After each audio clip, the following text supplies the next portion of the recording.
آپ کو میں کچھ بیانات سناؤں گا کیونکہ پہلا موقع نہیں ہے کہ ہم آئی ایم ایف سے کسی کو ادھار مانگ کے بالکل نہیں ہے پہلا موقع بھی نہیں اور کبھی یہ بھی نہیں ہوا کہ آپ نے خودکشی کے اعلانات کیے ہوں آئی ایم ایف میں جانے کے، کبھی ایسا بھی نہیں ہوا۔ ہمارے ہاں ہم نے حقیقت پہ ایک بات ہسٹری کی ہے۔ موجود ہے کہ ہم IMF, world bank, Citibank سے بندے لا کر کوشش کرتے رہے ہیں کہ واشنگٹن والا بندہ لاؤ تاکہ یو ایس ٹریجری کے قریب ہو تو ہم کوئی نہ کوئی راستہ نکال لیں جس سے ہمیں پیسے مل جائیں، لیکن اس کے اوپر بیانات ہیں۔ ایک رضا ربانی صاحب کا ہے، انہوں نے کہا قومی سلامتی خطرے میں پڑ جائے گی، میں وہ سنانا چاہوں گا، پھر گفتگو آگے بڑھاتے ہیں۔ دکھائے گا جی کیا کہا رضا ربانی صاحب۔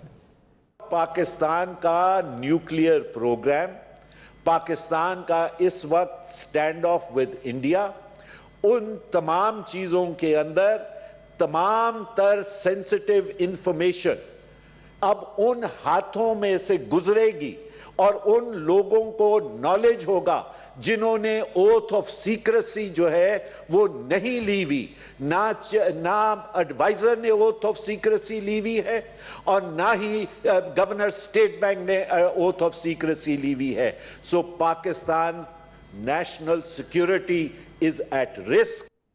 ہمایوں صاحب کیا سمجھتے ہیں کہ سیکیورٹی کمپرومائز ہو گئی ہے ان اپوائنٹمنٹس؟ دیکھیے ندیم، اس ملک میں اتنا برین ڈرین ہے کہ جو اچھے قابل پاکستانی ہوتے ہیں وہ باہر جا کے ان کی کھپت باہر ہی ہو جاتی ہے۔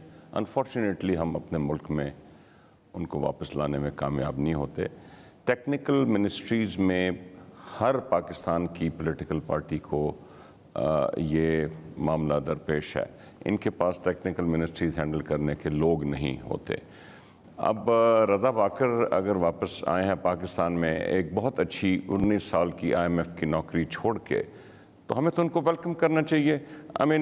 یہ ڈاکٹر یعقوب صاحب آئی ایم ایف سے نہیں آئے تھے، 1993 میں پیپل پارٹی نے ان کو اسٹیٹ بینک کا گورنر بنایا، نواز شریف نے ان کو ایکسٹینشن دی، وہ 1999 تک رہے، وہ بھی تو آئی ایم ایف سے آئے تھے، انہوں نے کون سا ہمارا نیوکلیر پروگرام بیچ دیا۔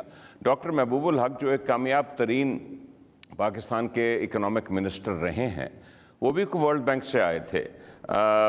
معین قریشی صاحب I think care taker prime minister آئے، جو کہ پیپل پارٹی نے قبول کیا اور سب پارٹیوں نے ان کا قبول کیا، وہ بھی شاید آئی ایم ایف اور ورلڈ بینک سے تشریف لائے تھے۔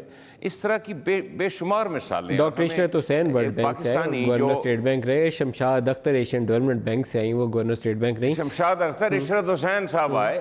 اب ہم اب آپ اگر یہ کہہ رہے ہیں کہ ایک bureaucrat with all due respect ان کو مانیٹری پالیسی اور بینکنگ ریگولیشن بڑی اچھی چلانی آتی ہے جو کسی اور کو نہیں آتی، یا ایک بینکر آ کے بینکنگ ریگولیشن تو شاید کچھ کنٹرول کر لیں لیکن ان کو مانیٹری پالیسی کے وہ ایکسپرٹ ہیں، ہم نے تو سب کو آزما لیا ہے۔ تو آئی تھنک یہ جو تنقید ہے یہ مناسب نہیں ہے۔